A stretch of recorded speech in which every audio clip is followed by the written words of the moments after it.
Tell me a story, Grandma. Okay, do you want to know how the Micmacs came onto Earth? Yes.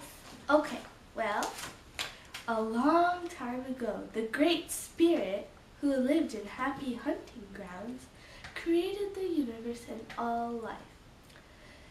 After creating the universe, the Great Spirit sat down to rest. Then he created Glooskap. Do you know what Glooskap is? No. Glooskap is said to be both a human being and a spirit. He lived on Earth before there were any Micmacs.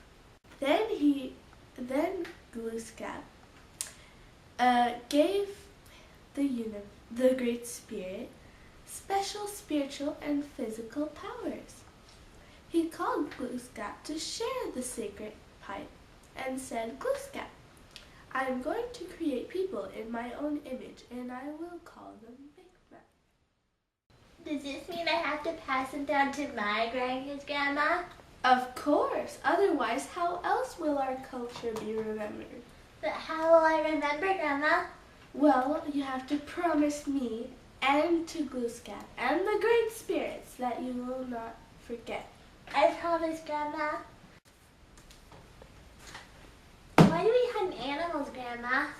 Well, you know how animals are very sacred because Glooskap and the Great Spirit gave them to us. But we hunt them because we need food. Otherwise, what would we eat?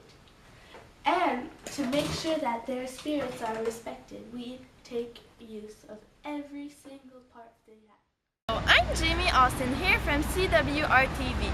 Today I'm going to be interviewing Lourdes Flowers' granddaughter, Lily Flowers, about her grandmother's memories of being a part of the Micmac family.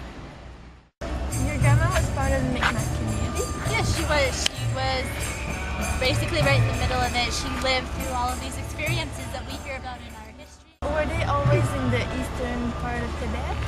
Well, what is nowadays Maine and the United States, that area, close to the border in Canada, they would actually travel down there, and so they have migrated into that area. So you will find Micmacs there. However, they still have basically stayed in Canada. And they were sedentary or nomadic?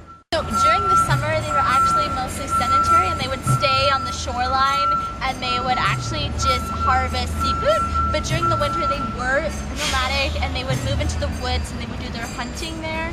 So they were a bit of both. They were semi-nomadic. That's it.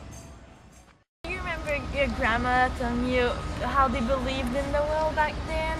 Did they have a specific god? Yes, they believed that the creation of the world was made by a god or a person under the name Gisul. I'm not sure of the exact pronunciation because it was passed down through generations, and I am not exactly a Micmac. One was put on Earth for a purpose and reason, and so, for instance, they would just live and heal with others through human experience.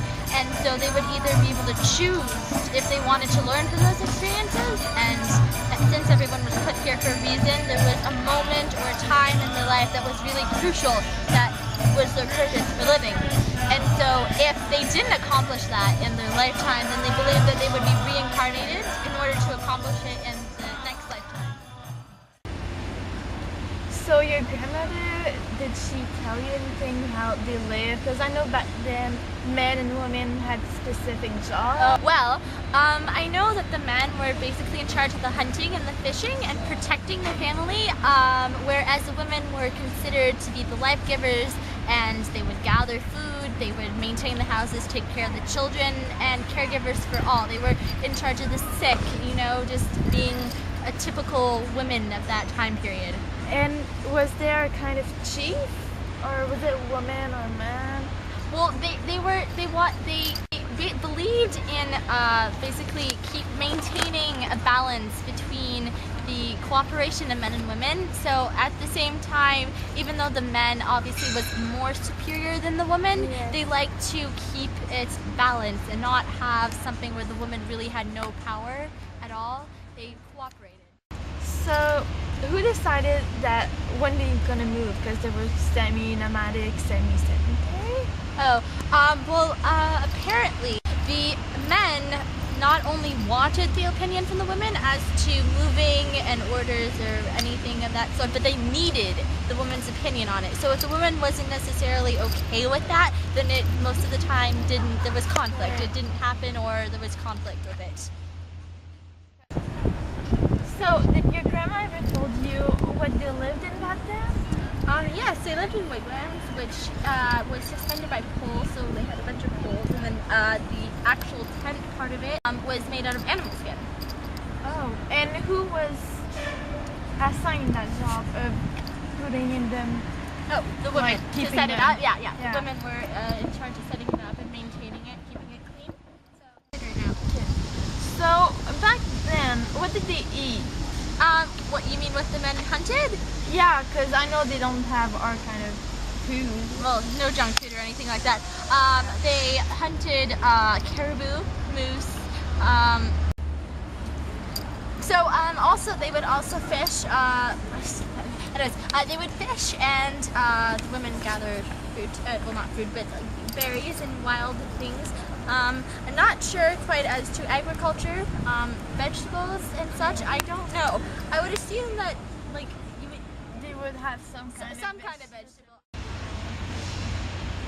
So that's all the time we have for today. But thank you for answering my questions. Oh no, it was my pleasure. I'm Jamie from CWR TV. Back to you, Kevin.